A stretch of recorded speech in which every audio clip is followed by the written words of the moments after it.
oportunidad na makistorya o maglingkod kauban sa pastor, mas tuti na na ang tanan na kung gustong isulti. Lahat siya ipangsulti ng mga butang ayang ikahadlukan, kahibaw ang isa sa iyang no-response. Nagipangutana ko niya usa, balik.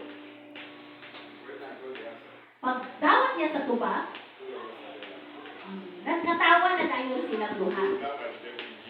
Amen! Nung among ikatawan ng kaaway sa ngalan ni Jesus.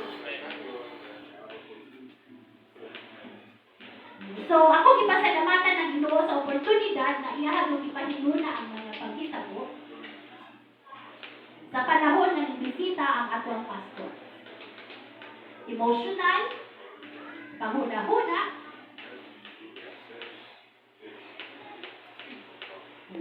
nakatabang siya nga akong maing access akong kawaliwon sa tema sa Ginoo. Ang ihatag tanan ng himaya niya sa Ginoo.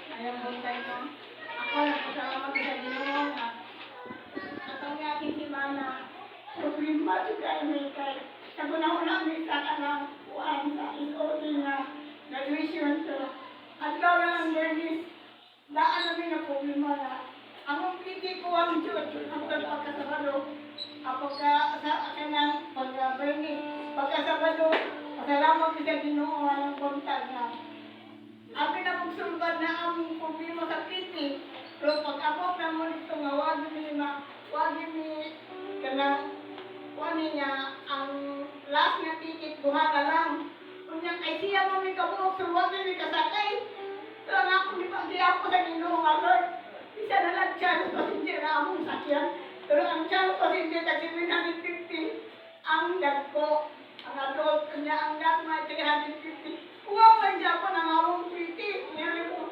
ako ni Lord taglay ito ni kasiparan kung sa akong Ginoo mga tayo, tanan na mo, kadagat pa ninyo, gamit idala niya, dagang dito, ingon na lang dito sa mga, tagahin ko pa, Lord niya, makarasun ko sa mga taga-bata, ingon na lang ko, nasunugan ang good nilo, kanang, nasunugan din pisir, pero, tinawagin na, nasunugan na din pisir, kaya din pasakyan, umugin na akong gano'n, salamat sa Diyos. Amen! Praise God! Nga kayang Ginoo, sa ako pong ginabuhi na pasalamat kay Lord sa kusog, kadinaw, paglaong magihatan na ako. Ang kasing-kasing, nagkaya, ingon si Lord nga sa tanang butang pasalamat mo ako ng pasalamatan po ni Lord sa tanang butang. Amen! Amen. And dito sa kanang bawat sa pambring sa Diyos sa kalat. And ako po salamat sa pambring na Diyos na nakasubmit na din sa mga hardbound sa mga research which is very grateful kayo sa atong buhay na Diyos from first year to fourth year kung i-sustain sa ako ang mga ginahanglan. Salamat po sa kinabuhi sa akong mama, sa akong naigsoon, labi na nila pastor, and most especially di Ma'am Julie sa pag-sustain na ako sa mga adlaw na iyang ihatag sa nako. And ako ibalik na ng diya sa buhay na Diyos ang iyang pagmamahal yun yung pagdamhanan sa mga isa natin. Amen. Amen! I thank God for my life, for the strength, and for the blessings He has given me. But I always pray to God and ask His help to be a good steward of the blessing He has given me. And every time na natin bisita, yung ngayon, ang tanong rin sa pastor na ako sa gastos. I really feel that discomfort and kalabo because parang nasa center sa akin ang issue. I hate the feeling of ako ang parang solusyon sa problema. But then I'm afraid na, Lord, I'm not the center. You're just using my life. And then I always go to my sister and said, Ate, I really hate the feeling. And then the feeling bitaw nga, bakit ako? Hindi naman akong source ng blessing. So, di ba mo sa ginubot sa Timothy, he just tried to remind me na, Bes, It's true. The blessing does not come from you. And remember the times na wala pa kay blessing sa imong kinabuhi. I've been always there for you. I provided all what you needed. And you never lacked anything. Say ko, Lord, salamat. Ang ako lang prayer ka ni Lord, let me be a blessing to others. And every time you bless me, let me be a good steward of the blessing you have given me. And talang lugo gimahin ako'y palit sa atong buhay.